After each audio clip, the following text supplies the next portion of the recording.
Sithanda ukuthatha Ngiyabingelela egameni lenkosi Jesu igama lami uNamsilo wakwaDlamini. Bazalwane ngisindisiwe, ngiyamthanda kakhulu uJesu.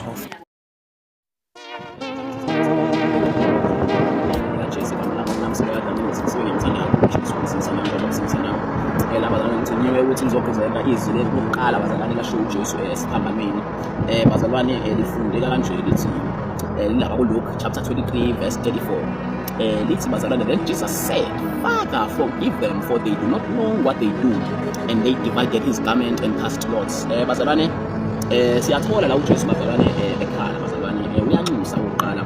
Yini ayinxuselayo bazalwane? Unxusela izinhliziyo zabantu. Uthi bazalwane abantu abayazi into abayenzayo. Uthi abayazi into abayenzayo kanjani bazalwane? Because amasosha labayana akade adlangana nezinto zokucrucify abantu. Kade bawenza la msebenzi wokucrucify umuntu. Umsebenzi wokucrucify nje babe obest ekwenza naye umuntu oyenza ngcono nabo. Kodwa uyaqhamuka ukuthi utshela abantu abenza umsebenzi wabo. Kufanele ufike esibhedlela kodokotela futhi baxolele baba laba bakwazi abawenzayo. So kahle kahle uJesu uyasivezela ukuthi kahle kahle i-situation ayikho ngoba le ndlela esiyibuka ngayo. Lento esiyasini ephambi koJesu njengamanje akuyona isini in the spiritual realm. Bazalwane ngathi ngangizwe le into eyenzeka ezweni lakamoya ayifani nento eyenzeka ezweni lenyama, but into eyenzeka ezweni lenyama kumele ibe aligned nezinto ezenzeka ezweni lakamoya ukuze bazalwane lento le abayenzayo izophuthusa ama results. Amen. So bazalwane kwenzakalani la umuntu bazalwane wona uNkulunkulu wamjileni uNkulunkulu wona wathi mona uNkulunkulu wamkhiphe engadini umuntu. So bazalwane siyeza ukuthi umuntu akwazi ukuyela engadini bazalwane kwakumele kube khona a-sacrifice bazalwane eyayizokhishwa isiwe uNkulunkulu.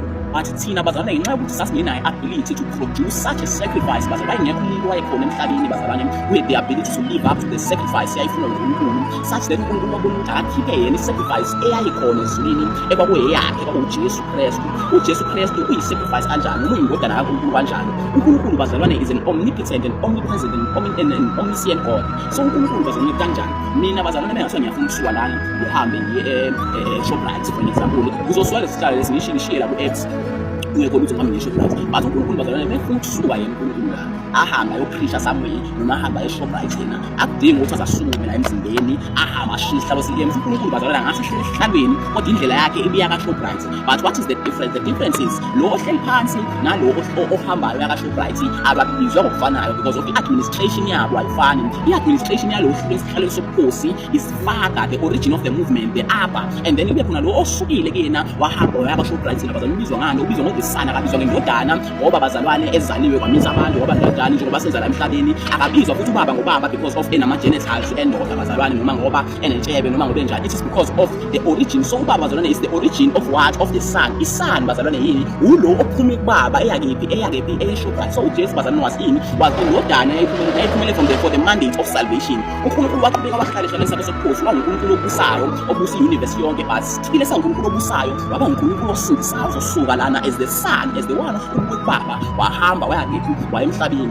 Haleluya bazalwane. So siyathola ukuthi njengoba isifika le sacrifice le ewedi ngoba engeke umuntu wayene-ability yokuthi alive up to that sacrifice. So ngisho no-Isaac bazalwane naye eseyomkhelo laphana, this was an attempt bazalwane ukuthi ngiredeem umuntu ukuthi umuntu akahlukane nento ayithandayo kakhulu bazalwane anikele uNkulunkulu ukuze bonakala ngoku-Abraham bazalwane kwakushipha indaba ye-will yakhe laphana ngoba indaba yento indaba bazalwane iyonakala kwi-will, indaba bazalwane iyonakala entandweni kaNkulunkulu. So kahle if thina singabantu bomhlaba singekho aligned nentando uNkulunkulu esezulwini bazalwane kube khona ukushayisana ngoba bazalwane uNkulunkulu waqala washiya abantu wabanika intando bazalwane yomzimba wasebanika bazalwane intando yakhe yezulu. Kwakumele umuntu akhethe bazalwane ukuthi ukhetha yiphi intando bazalwane. Is either uzokhetha intando leyo mhlaba leyo yayisesihlahleni because bazalwane the knowledge of the tree of knowledge of the evil kwakuyintando leyo that was a will bazalwane yayikhona leyana engadini uNkulunkulu yayi-contract yi-will yakhe. So umuntu mezofika akhethe ukudla kuleso sihlahla lesi-let means he has gone contract to the will of God, akasahambisenanga nentando kaNkulunkulu.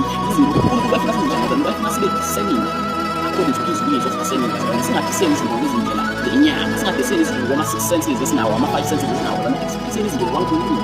Even if ubone ukuthi isihlalo simnyama lesi, but because uyazi ukuthi wena you cannot discern things according to your six senses, uzobuyela uNkulunkulu ukuthi uNkulunkulu lesi sihlalo lesinjani. That's why ugood and evil kaNkulunkulu, that's why ugood and evil kaNkulunkulu uhlukile nogood and evil isihlahla bona babona ukuthi evil ukuthi babe nkulu, but uNkulunkulu akazabone evilness in them being naked bazalwane. This means intando bazalwane yomhlaba ayifani intando kaNkulunkulu. So uNkulunkulu bazalwane indlela ukuthi abuyisela abantu kuyena kumele akuthathe intando yezulu ayifanise nentando yasemhlabeni, then ngezi intando lezi can contribute together bazalwane to make the earth ukuthi reflect izulu ngoba nathi uNkulunkulu wasidala ukuthi sireflect yena. So mesireflecta uNkulunkulu ukuthi i-place yethu sijike ukuthi ibe yi-reflection of le ndawo ahlala kuyona uNkulunkulu. Amen bazalwane. So bazalwane siyathola ukuthi uNkulunkulu wayidinga ukuthi ukwazi ukuthi ahambe kwintando yakhe align nentando yakhe, and then align nentando yakhe uNkulunkulu abe holy lowo muntu loyo, ngoba kuthiwa i-sacrifice yayidinga uNkulunkulu i-Old Testament bakule isihabu esisincane ngomnyaka bazalwane esasinamablemesh sasiclean bazalwane singazi sibabheka ngathi senze lutho ngazi senze lutho. So uJesu naye bazalwane waqala aqala aphile impilo and aphile impilo bazalwane aphile the alignment of the will bazalwane.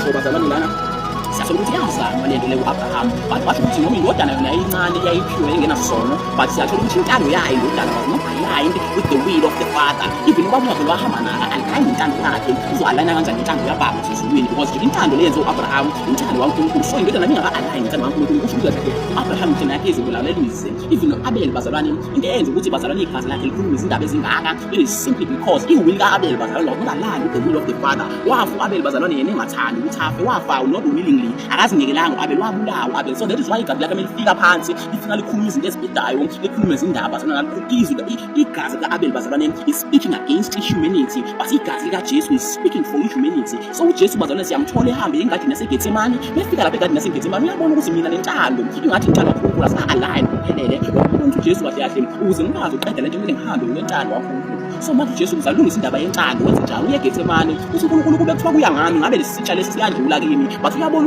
ukuthi kuthiwa siyadlula kimi lesitsha lesi ngokwentando yami ngeke izenzeke le salvation edingekayo for abantu. So uthi but not my will but your will, oh Father. Usiyayisusa intando yakho uJesu yokuba ngumuntu, yokusaba ukufa, yokusaba bazalwane uNkulunkulu, uyibeke eceleni bazalwane uthi ngiyisa intando yakho manje, because this is the first thing yasixabanisa noNkulunkulu ngoba indaba yentando ukuthi it was misaligned with the will of God. So uNkulunkulu manje wakho uthatha sacrifice eqhamuka from yena uyena bazalwane uyayihambisa bazalwane uthi awenze njani, uthi ayihambiselane nentando yakhe nayo leyo sacrifice leyo. So njengoba uJesu ethandaza lana ethi baba baxolele abakwazi abakwenzayo bazalwane, it is simply because Jesus is trying to intercede for izinhliziyo zabo, ukuthi bazalwane ngathi uNkulunkulu angeze izinhliziyo zabo lezi esikhulumayo, but azi izinhliziyo azwe le esho uJesu le intercession kaJesu. Njengoba uJesu intercede bazalwane he speaking ngaphambi kwama frequencies zalezo, ngoba bazalwane izinhliziyo zabo azikho aligned nentando kaNkulunkulu, bona bazi ukuthi kahle kahle sebeyireceive sacrifice from uNkulunkulu, ngoba for God so loved the world that he gave us his only begotten son. God said bazalwane sizokwazi ukuyithatha bazalwane siunikela ngayo uNkulunkulu bazalwane, futhi sizokwazi ukuthi sithole eternal life bazalwane, sikwazi ukuyisela bazalwane the alignment of his will. So uJesu bazalwane wenzani,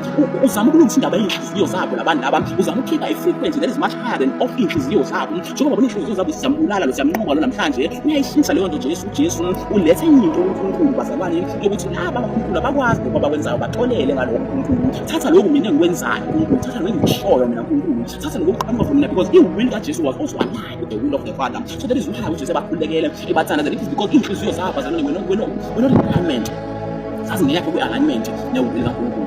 So that is why simthola uJesu ebathandazele bakhululekele ukuthi baba baxolele, baxolele, because if uNkulunkulu engabaxolelanga lapho still iyafana, ngeke kuze kwenzeke ngale ndlela kumele kwenzeke ngayo bazalwane. Ngegazi lika-Adamu bazalwane senze izono zonke, kodwa ngalo igazi likaJesu bazalwane we all made right. Asenziwanga ukuthi sibe righteous, we were made the righteousness of God thina sinobungcwele bakhe, hayi ukuthi senziwa sabangcwele, no, sengobungcwele bakhe. Wena you are not living righteous ukuze kube njani, you are not living righteous to be righteous, but you were made righteous to live righteous. Based on that you are the righteousness. So wena kahle kahle ngokulive righteousness yakho yakuphoqa ukuthi asenze njani uphile righteous. Amen. So uJesu ayikhulekela labantu laba uyabakhulekela ukuthi let me righteousness fall upon them, ngoba bayazi into abayenzayo, bazi ukuthi kahle le mpilo yabayilwayo akuyona impilo yamanje, this is an ancient war. Akuyona impilo lena iphakathi komuntu noNkulunkulu, impilo iphakathi koNkulunkulu, because bazalwane uyasho lapha kuDavide ukuthi mina ningoNkulunkulu. So uze kulanyulwe le ndaba kamuntu uNkulunkulu kumele uNkulunkulu ngoba nezinto zahlulene lapho. So wakudinga ukuthi uNkulunkulu akhiphe omunye uNkulunkulu into uyena asikhipha ayolamula bazalwane. Haleluya. Bekuyithanda ukuthatha lesi ngigama lami uNamsile wakwaDlamini, bazalwane ngisindisiwe, ngiyamthanda kakhulu uJesu.